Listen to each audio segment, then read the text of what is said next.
तो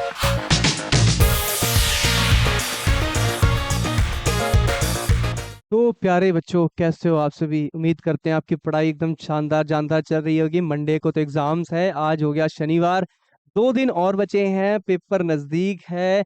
क्या करें क्या ना करें कुछ समझ नहीं आ रहा सर। एक्चुअली पूरी बुक ब्लैंक हो गई है। कुछ तो गाइड करो, कहीं तो किसी टॉपिक पे बताओ कि कहाँ पर हम चूक रहे हैं, कहाँ कौन से टॉपिक छूट रहे हैं, क्या कवर कर लें इन 2 दिनों में। और बहुत बच्चे ऐसे हैं जिन्होंने कुछ पढ़ा ही नहीं, तो इन 2 दिनों में क्या चीजें कवर कर सकते हैं जो हमारी एग्जाम में कर सकता है हेल्प। तो आइए बच्चों, आज की क्लास में हम थोड़ा डिस्कस करते हैं कि आने वाले एग्जाम्स के लिए क्या क्या इंपॉर्टेंट है, क्या क्या चीजें हमें कवर कर लेनी है। जिन्होंने पूरा सिलेबस कर रखा है उनके लिए भी ये वीडियो काम की होने वाली है, और जिन्होंने कुछ नहीं पढ़ रखा है, मैं चाहता हूँ कि इन दिनों में 2 दिनों में आप ये कर लें, ताकि कम से कम आपका एग्जाम अच्छा चला जाए। आइए देखते हैं कि क्या क्या चीजें हमें करनी है। सबसे पहले मैं बात करता हूँ माइक्रो इकोनॉमिक्स में। ठीक है, माइक्रो इकोनॉमिक्स में जो इंपॉर्टेंट टॉपिक्स हैं, चैप्टर फर्स्ट में ये है कि देखो, सबसे पहली चीज तो आपकी डेफिनेशन कवर होती है, फिर स्कैरसिटी आता है, ठीक है, फिर प्रॉब्लम ऑफ चॉइस के बारे में आपको समझना है। ठीक है, आपको माइक्रो मैक्रो का डिफरेंस हो गया, पॉजिटिव नॉर्मेटिव डिफरेंस हो गया, सिंपल इकोनॉमी कॉम्प्लेक्स इकोनॉमी हो गया, और how many types of economy के अंदर आपकी जैसे क्या हो गई, सेंट्रल प्लान इकोनॉमी हो गई, मिक्स इकोनॉमी हो गई, ठीक है, मार्केट इकोनॉमी हो गई, वो इसमें आ जा रहा है। ठीक है, स्कैरसिटी का आपका यहाँ पर क्या मतलब हो गया, डिमांड ज्यादा है, सप्लाई क्या है, कम हो रखी है। ठीक है, प्रॉब्लम ऑफ चॉइस में क्या है, इसमें 3 बातें आपको लिखनी है। इसमें 3 बातों में आप क्या लिखोगे कि जो हमारे रिसोर्सेज हैं वो क्या है, कम है, अल्टरनेटिव यूजेज है, ह्यूमन वांट्स अनलिमिटेड है। ठीक है, तो 3 बातें अगर आप लिख देते हो तो आप प्रॉब्लम ऑफ चॉइस को क्या कर दोगे, एक्सप्लेन कर दोगे। स्कैरसिटी में आप क्या लिख दोगे कि डिमांड हमारी क्या है, ज्यादा है, और सप्लाई क्या है, कम है, इसलिए इसको स्कैरसिटी में रखा जाता है। इकोनॉमिक्स की एक चमकदार डेफिनेशन आपको याद करनी होगी। ठीक है, माइक्रो मैक्रो का डिफरेंस पढ़ लेना, मैं शॉर्ट में समझा देता हूँ। ये इंडिविजुअल लेवल पे प्रॉब्लम सॉल्व करता है, ये एग्रीगेट लेवल पे इसके लिए टूल्स हो जाते हैं इंडिविजुअल डिमांड, मार्केट डिमांड, इसके लिए हो जाते हैं एग्रीगेट डिमांड, एग्रीगेट सप्लाई हो जाते हैं टूल्स में। अब ये माइक्रो कहता है मैं मैक्रो के मुद्दे डिस्कस नहीं करता, मैक्रो कहता है मैं माइक्रो के प्रॉब्लम को डिस्कस नहीं करता। इसका एक नाम बताओ बच्चों, माइक्रो इकोनॉमिक्स का इसका एक नाम है प्राइस थियरी। क्या है, प्राइस थियरी। ठीक है, और इसका क्या नाम है, इसका नाम है income and employment theory. Employment employment theory. ठीक है, इसको इनकम एंड एम्प्लॉयमेंट थियरी के नाम से जाना जाता है। ठीक है, पॉजिटिव नॉर्मेटिव है, लाइक पॉजिटिव में आपका ये हो गया कि प्रॉब्लम्स वगैरह जो होती हैं उनको, प्रॉब्लम को सॉल्व करना। नॉर्मेटिव में मेन क्या हो जाता है, सजेशन का काम करना, सजेस्टिव नेचर का, मतलब प्रॉब्लम को सॉल्व करना ना, उसकी जगह पे सजेशन दे देना। ठीक है, सिंपल आपकी इकॉनमी हो गई रूरल इकॉनमी की, ये होती है शहरों की इकॉनमी कॉम्प्लेक्स में। बस क्या होता है कि थोड़ा इनकम का फर्क होता है, डिपेंडेंसी का फर्क होता है। आपको पता ही है गाँव वगैरह की जो इकॉनमी होती है बहुत सिंपल होती है, वहाँ पे ज्यादा पैसा इनकम लोगों के पास होता नहीं है। शहरों की इकोनॉमी थोड़ी कॉम्प्लेक्स होती है क्योंकि लोग पैसा अच्छा कमाते हैं, यहाँ डिपेंडेंसी कम होती है, यहाँ डिपेंडेंसी थोड़ी ज्यादा होती है। ठीक है, तो ये सब हो गए टाइप्स ऑफ इकोनॉमी हो गया बच्चों। उसके बाद क्या है आपको डिस्कस करना है, आपको फिर पढ़ना है चैप्टर 2 में। ठीक है, आपके चैप्टर 2 में जो सबसे इंपॉर्टेंट टॉपिक बन रहे हैं इसमें, ठीक है, चैप्टर 2 के जो सबसे इंपॉर्टेंट पार्ट हैं वो है इकोनॉमिक प्रॉब्लम। बच्चों ये एग्जाम में आएगा, इसे बहुत ध्यान से करके जाना, इकोनॉमिक प्रॉब्लम को बहुत ध्यान से करके जाना, ये आपके एग्जाम के लिए एक अच्छा क्वेश्चन बनेगा। ठीक है, इकोनॉमिक प्रॉब्लम आपका एग्जाम में बहुत बनेगा। वही मैंने आपको 3 बातें अभी थोड़ी देर पहले बताया था ना। पहले का मतलब ये बताया था कि रिसोर्सेज कम है, उनके यूजेस अल्टरनेटिव यूजेस हैं उनके, और जो ह्यूमन वांट्स है वो अनलिमिटेड है। बस इन्हीं 3 को डिफाइन करना है इकोनॉमिक प्रॉब्लम के अंदर। फिर आपका आ जाता है सेंट्रल प्रॉब्लम। ठीक है, सेंट्रल प्रॉब्लम में आपने पढ़ रखा होगा, आपने इसमें व्हाट टू प्रोड्यूस पढ़ा होगा, what to produce, how to produce and whom to produce, आपने ये सवाल पढ़े होंगे। ठीक है, क्या करें कैसे करें, यहाँ पे बात हो रही है क्या क्या प्रोडक्ट उगाने हैं आपको, हाउ में आपको कौन सी टेक्निक यूज करनी है, लेबर मशीन हो गई, होम टू किसके लिए, रिच के लिए, पुअर के लिए प्रोडक्शन करना है। तो ये भी एग्जाम के लिए एक अच्छा क्वेश्चन बन जाता है। ठीक है, सेंट्रल प्रॉब्लम भी आपके एग्जाम के लिए एक अच्छा क्वेश्चन बनेगा। फिर आता है पीपीसी कर, पीपीसी कर पे हमेशा उसके फीचर्स की बात करेगा, तो पीपीसी के फीचर्स आपको कवर अप करके जाना है। ठीक है, फिर पीपीसी में आपको शिफ्टिंग और रोटेशन पढ़ लेने हैं थोड़े से। ठीक है, मेन शिफ्टिंग रोटेशन ना हो बट फीचर्स जरूर पढ़ने हैं आपको, फीचर्स आपको मस्ट करने हैं इसके। ठीक है, फीचर्स आपको करके जाने हैं, तो मैं आपको इकोनॉमिक प्रॉब्लम को इंपॉर्टेंट कैटेगरी में रखूंगा। उसके बाद मैं आपकी सेंट्रल प्रॉब्लम को इंपॉर्टेंट कैटेगरी में रखूंगा बच्चों। ठीक है, उसके बाद मैं आपको पीपीसी के फीचर्स को इंपॉर्टेंट की कैटेगरी में रखूंगा। इन्हें जरूर करना है आपको, जरूर जरूर करके जाना है। ठीक है, opportunity cost, marginal opportunity cost, थोड़ा इसको देख लेना एक बार आप सब। ठीक है, बट ये सब करना है। और फर्स्ट चैप्टर में आपको स्कैरसिटी कवर करनी है, प्रॉब्लम ऑफ चॉइस कवर करनी है, माइक्रो मैक्रो में डिफरेंस करना है, और साथ साथ में पॉजिटिव और नॉर्मेटिव। यानी कि सर दो तीन बता दो, ज्यादा नहीं। देखो सबसे पहले इकोनॉमिक्स की डेफिनेशन कर लीजिए, स्कैरसिटी कर लीजिए, प्रॉब्लम ऑफ चॉइस होगी। ये छोटे छोटे क्वेश्चन है, एक एक दो दो मार्क्स में आ जाएंगे। एक माइक्रो मैक्रो में डिफरेंस और एक पॉजिटिव नॉर्मेटिव का डिफरेंस कवर करना ही करना है, बिल्कुल भी स्किप नहीं करना है, ठीक है। चलिए आइए चैप्टर थर्ड की बात करते हैं बच्चों। चैप्टर थर्ड में सर हम क्या क्या कर सकते हैं? भाई चैप्टर थर्ड के लिए आप क्या कर सकते हो, ये तो कंज्यूमर की डेफिनेशन हो गई, उसके बाद आपका TUMU की डेफिनेशन वगैरह हो गई, ठीक है। यूटिलिटी के कॉन्सेप्ट हो गए, और आपको पता ही है कार्डिनल नंबर पे इसने बात कही है अपनी, ठीक है, इसने कार्डिनल नंबर पे कही है, ठीक है, इसने ऑर्डिनल नंबर पे कही है। तो सबके अपने कॉन्सेप्चुअल बातें हैं, जिन्होंने पूरा चैप्टर पढ़ रखा है वो देख लेना बस एक बार रीड करके। मेन आपके लिए क्या है, TUMU का रिलेशन आपको छोड़ना नहीं है, बिल्कुल आता है एग्जाम के लिए, इंपॉर्टेंट है, ठीक है। उसके बाद DMU का नियम आपको करके जाना है, ये एग्जाम के लिए बहुत इंपॉर्टेंट है। क्या है DMU का नियम? हम किसी भी चीज को अगर बैक टू बैक कंज्यूम करने लगे तो हर अगली यूनिट से जो यूटिलिटी मिलती है वो क्या करने होने लगती है बच्चों, वो गिरने लग जाती है सर। तो वही आपका DMU का नियम हो गया। थोड़े थोड़े हम टॉपिक भी डिस्कस करते रहेंगे इस वीडियो में, ऐसा नहीं है कि मैं बताता रहूंगा कि क्या पढ़ना है क्या नहीं, थोड़ा मैं एक्सप्लेन भी करता चलूंगा आपको। फिर आपको, हाँ, कंज्यूमर इक्विलिब्रियम वन वेरिएबल और टू वेरिएबल, इसके तो मैं उतने चांस नहीं कहूंगा, पर वन वेरिएबल की बहुत चांस है। तो इसे जरूर करना है, कम से कम 4 नंबर में ये क्वेश्चन आएगा एग्जाम के अंदर, ठीक है। TUMU का जो रिलेशन आएगा वो 2 से 3 मार्क्स में आ जाएगा, तो इसे कर लेना है। तो इस चैप्टर से सर इसमें बता दीजिए सबसे बेस्ट आपके हिसाब से क्या बनना है, कि हम जिसको मतलब करके ही जाएं, इसको हम छोड़े ना। एक तो आपका ये हो गया क्वेश्चन नंबर फोर्थ, और ये क्वेश्चन नंबर 7, मतलब ये एक तो ये वाला पार्ट आपको करना है, और ये आपको बिल्कुल भी नहीं मिस करना है, वन कॉमोडिटी टू कॉमोडिटी और TUMU का रिलेशन आपको करके ही जाना है। आइए चैप्टर 4 में आ जाते हैं, ठीक है। अब इंडिफरेंस कर्व है, तो इंडिफरेंस कर्व में सर क्या कर ले हम, ठीक है। तो सबसे पहली चीज इसमें कॉन्सेप्ट तो पढ़ने ही पढ़ने हैं, साथ में फीचर्स कवर करके जाने हैं, ठीक है। फीचर्स क्या है, इंपॉर्टेंट है, फीचर्स एग्जाम में आते हैं बच्चों, फीचर्स आपके एग्जाम में आते हैं, ठीक है। तो फीचर्स करने हैं आपको, ठीक है। और साथ में consumer equilibrium bye IC analysis, इसमें भी एक क्वेश्चन आएगा 4 नंबर में, कि IC कर्व के थ्रू हमारा जो एनालिसिस है उसको समझाइए। इसमें आपको पता ही होगा, एक IC कर्व बनता है हमारा, एक IC कर्व बनता है ऐसे, ठीक है, एक बजट लाइन बनती है, फिर इस पे एक IC कर्व बनेगा, फिर यहाँ पर हमारा इक्विलिब्रियम होता है, जहाँ पर MRS XY बराबर हो जाता है PX और PY के हो जाता है, ठीक है। तो ये टॉपिक आपके लिए एग्जाम के लिए क्या बनने वाला है, बहुत ही इंपॉर्टेंट बनने वाला है, तो इसे आपको करके जाना है। IC कर्व के फीचर्स पढ़ने हैं, है ना। तो इसको समझना है कि ये डाउनवर्ड होता है, ठीक है, और कहने का मतलब है, तो ये सारे फीचर्स वगैरह आप इसके इन डिफरेंस करके कर लेना है आपको, इसको बिल्कुल भी मिस नहीं करना है। ये 2 क्वेश्चन मैं अपनी तरफ से सजेस्ट करूंगा कि आपको अच्छे से पढ़ना है, एक इसको और एक 4 नंबर में इसको पढ़ के जाना है। अब आइए बच्चों थोड़ा सा हम बात करते हैं इसकी थ्योरी ऑफ डिमांड की बात करते हैं, ठीक है। थ्योरी ऑफ डिमांड में सर हमें क्या करना है, देखो मैं साइन बदलते जा रहे हैं, आप टिक लगाते रहिए कि क्या क्या पढ़ते जाना है।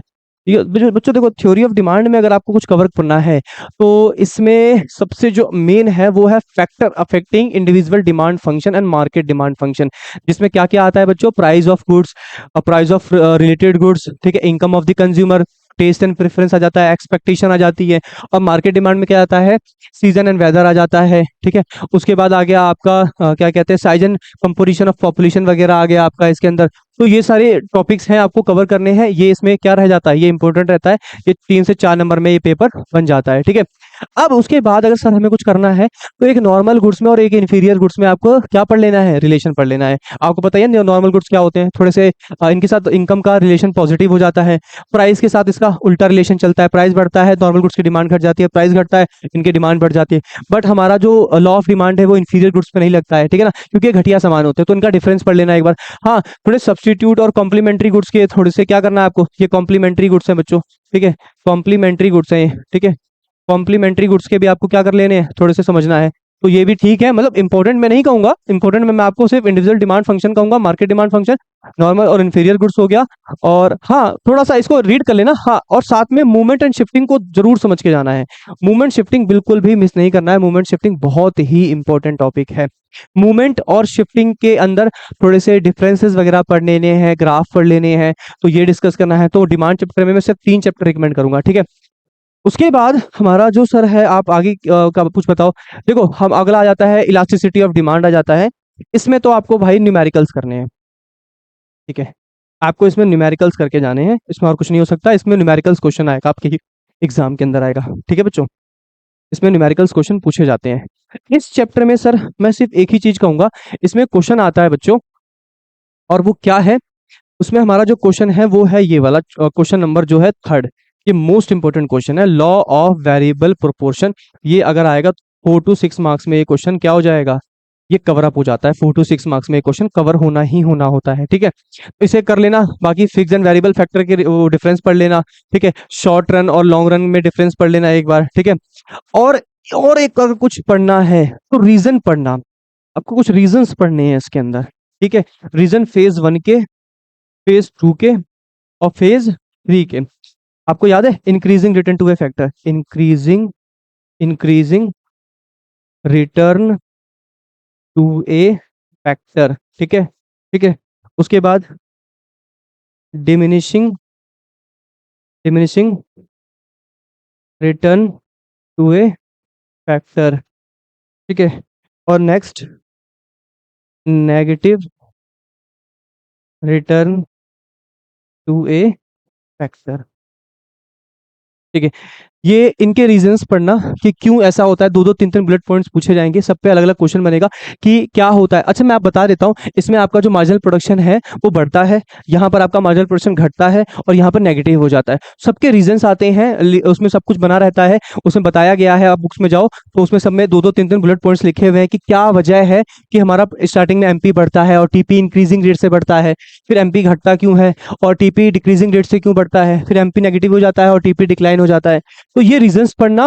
और एक लॉ ऑफ वेरिएबल प्रोपोर्शन में table, law of variable proportion का नियम याद तो है ना बच्चों, मैं नियम समझा देता हूँ। लॉ ऑफ वेरिएबल प्रोपोर्शन का बहुत सिंपल सा नियम है, फिक्स फैक्टर के साथ जब आप वेरिएबल फैक्टर्स को लगाते जाते हो तो क्या होता है कि वेरिएबल फैक्टर से जो प्रोडक्शन होता है वो धीरे धीरे गिरना, पहले तो एमपी आपका जो होता है वो बढ़ता है तो टीपी बढ़ता है, फिर एमपी घटता है, फिर टीपी डिक्रीजिंग रेट से बढ़ता है, फिर एमपी आपका क्या हो जाता है, जीरो होता है, फिर टीपी मैक्सिमम हो जाता है, फिर एमपी डिक्लाइन नेगेटिव हो जाता है और टीपी आपका डिक्लाइन हो जाता है।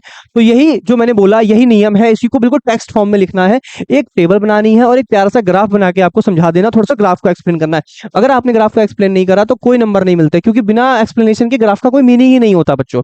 तो ठीक है, तो ये सारे जो दो तीन चीजें हैं, एक तो नियम और ये इनके रीजंस, इसको बिल्कुल कवर करके जाना है, हमें बिल्कुल भी मिस नहीं करना है बच्चों। आगे, ठीक है। आपके देखो स्टैट्स के क्या आ गए बच्चों, स्टैट्स में बहुत सिंपल सी चीज है। स्टैट्स में क्या, मैं क्या कहूँ, इसके अंदर आप स्टैट्स के थोड़े फीचर्स देख लेना, ठीक है, और थोड़ी सी लिमिटेशन देख लेना, ठीक है। ये बहुत इंपॉर्टेंट है, फीचर और लिमिटेशन आती ही है, तो इसे कर लेना। बाकी बीच के टॉपिक्स तो मैंने आपको आज फर्स्ट क्लास में रिकॉर्ड लेक्चर हो चुका है, डाल दिया है, पूरा चैप्टर आप जाके देख सकते हो, ठीक है। आइए 7 चैप्टर से बात करते हैं जो आपको कवर अप करना है। इसमें आपको प्राइमरी और सेकेंडरी के बीच का डिफरेंस पढ़ना है जो एग्जाम में आता है। उसके बाद प्राइमरी मेथड को, लाइक हमारा जो प्राइमरी मेथड में डेटा कलेक्ट करते हैं तो उसमें हमारे मेथड्स होते हैं कुछ, लाइक डायरेक्ट पर्सनल इन्वेस्टिगेशन हो गया, इनडायरेक्ट ओरल हो गया आपका, ठीक है, लोकल सोर्स और करस्पॉन्डेंट हो गया, डायरेक्ट पर्सनल हो गया, इनडायरेक्ट ओरल हो गया, लोकल सोर्स और करस्पॉन्डेंट हो गया, मेलिंग मेथड हो गया आपका, ठीक है। एन्यूमरेटर होता है, ये न्यूमरेटर लिख दिया है मैंने, ठीक है, ये एक मेथड होता है, ठीक है। तो ये सब छोटे छोटे प्राइमरी मेथड के ही पार्ट्स हैं, थोड़ा सा रीड करना। और जो अगला आपको तैयार करना है कि एक अच्छे क्वेश्चन की लिस्ट क्या होती है, ठीक है। उसके बाद आपका जो हो गया सेंसस और जो आपका एक इसमें दो सेकेंडरी सोर्स ऑफ डेटा है, एक सेंसस ऑफ इंडिया है और एक बच्चों एनएसएसओ है। तो आपको एक ये 10वां और एक पहला, एक 7वां और एक 10वां, ये आपको रेडी करना ही करना है, इसको बिल्कुल भी स्किप नहीं करना है बच्चों। स्क्रीनशॉट ले लेना कि हमें क्या क्या पढ़ के जाना है, हमारा ये स्किप ना हो जाए, कहीं प्राइमरी सेकेंडरी में प्रिंसिपल मतलब लाइक जो प्रिंसिपल डिफरेंस है वो मिस ना हो जाए, कहीं आपके सेंसस ऑफ इंडिया और एनएसओ दो ऑर्गेनाइजेशन है जो डेटा रिलीज करते हैं, इस पे क्वेश्चन बन जाता है, बिल्कुल पढ़ के जाना, ठीक है। एक अच्छे क्वेश्चंस क्या होते हैं इस पर आपको फोकस करना है। फिर उसके बाद आपको जो पढ़ना है वो आपका इसमें हो गया चैप्टर 3 हो गया, ठीक है। देखो क्या है, सेंसस और सैंपल के बीच में डिफरेंस, सेंसस मेथड क्या होता है, सैंपल मेथड क्या होता है, थोड़ा सेंसस पढ़ लेना और थोड़ा सैंपल मेथड्स के बारे में पढ़ के जाना, क्योंकि इस पे हमेशा क्वेश्चंस आते हैं, सेंसस और सैंपल पे हमेशा क्वेश्चंस आते हैं आपके, ठीक है। और उनके बीच के डिफरेंस को कर लेना आप बहुत ध्यान से बच्चों, ठीक है। अब बात करते हैं ऑर्गेनाइजेशन ऑफ डेटा की। इसमें ना क्लासिफिकेशन के ऑब्जेक्टिव है, गुड क्लासिफिकेशन है, बेसिक ऑफ क्लासिफिकेशन है, टाइप ऑफ फ्रीक्वेंसी डिस्ट्रीब्यूशन है, बस इसमें ऑब्जेक्टिव और गुड क्लासिफिकेशन पे ध्यान देना है आपको ज्यादा से ज्यादा। चैप्टर 5 आ गया बच्चों इसके अंदर आपका, ठीक है, प्रेजेंटेशन ऑफ डेटा है। और इसमें आपको क्या है, पार्ट्स ऑफ टेबल में है, थोड़े इसकी रीड कर लेना छोटा मोटा कि title, head note, stubs, caption, body, unit of measurement, foot note, source, ये सब क्या होते हैं। एक नंबर में क्वेश्चन यहाँ से आता है, एक क्वेश्चन यहाँ से बनेगा 1 मार्क्स में आपका, ठीक है। एक अच्छी टेबल के फीचर्स पढ़ लेना ध्यान से। और आपको इसमें क्या करना है, हम्म एक प्रेजेंटेशन की थोड़े से मेरिट्स देख लेना, ठीक है।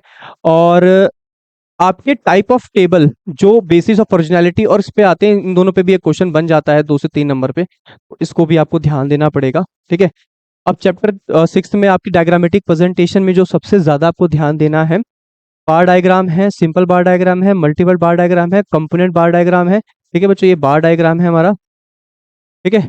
परसेंटेज बार डायग्राम है, तो परसेंटेज पे आपको ध्यान देना है, परसेंटेज बार डायग्राम पे ध्यान देना है आपको। और आपको पाई डायग्राम पे ध्यान देना है, पाई चार्ट आ सकता है बनाने को, तो पाई चार्ट का और बार डायग्राम में सिंपल, मल्टीपल, कंपोनेंट और परसेंटेज, परसेंटेज पे ध्यान देना। डेविएशन भी देख लेना, ज्यादा टफ नहीं है। और साथ में पाई चार्ट पे थोड़ा फोकस करके जाना। आई होप आपको पाई चार्ट बनाना आता हो, ठीक है ना। नहीं आता उसको समझ के जाना बच्चों, छोड़ना बिल्कुल नहीं है, ठीक है। उसके बाद सर और भी कुछ चीजें हैं इसमें, हाँ हिस्टोग्राम वगैरह भी है, इक्वल है और ठीक है, इक्वल क्लास है, और साथ में एक हमारा अनइक्वल क्लास वाला भी होता है इसमें, अनइक्वल क्लास इंटरवल, ठीक है। अनइक्वल क्लास इंटरवल, देखो कहने का मतलब है हिस्टोग्राम बच्चों को हमने छोटी क्लास में सीखा है बनाना, तो इक्वल वाला तो नहीं, पर ये अनइक्वल वाला हमेशा पूछा जाता है एग्जाम के अंदर, तो इसे जरूर करके जाना है। ये मैं इंपॉर्टेंट टास्क कर रहा हूँ, इसको इंपॉर्टेंट की लिस्ट में डाल रहा हूँ मैं, ठीक है। और ये लेस देन और मोर देन ऊंचाई वाले थोड़े देख लेना, 10th में पहले मैथ्स में सिलेबस में पार्ट हुआ करता था, अब उसे हटा दिया गया है, तो इसे करके जाना बस। बाकी अनइक्वल क्लास इंटरवल वाला बिल्कुल करना है, ये छोड़ना नहीं है आपको, ठीक है। अब ग्राफ के थोड़े से क्या है, इसमें क्या पढ़ना है आपको कि थोड़े से रूल्स रीड कर लेना, जस्ट रीड कर लेना, आपको कुछ खास नहीं करना है इसके अंदर। और मेरिट्स, थोड़े से मेरिट्स देख लेना, ठीक है। ग्राफ बनाने को नहीं आएगा क्योंकि बहुत सिंपल होते हैं इसके ग्राफ, ठीक है। मीन चैप्टर में मैंने आपको पूरा वीडियो अपलोड कर रखा है, सारी चीजें कवर अप करा रखी हैं उसके अंदर, मैंने इंडिविजुअल, डिस्क्रीट और फ्रीक्वेंसी डिस्ट्रीब्यूशन में सारे क्वेश्चन करा रखे हैं।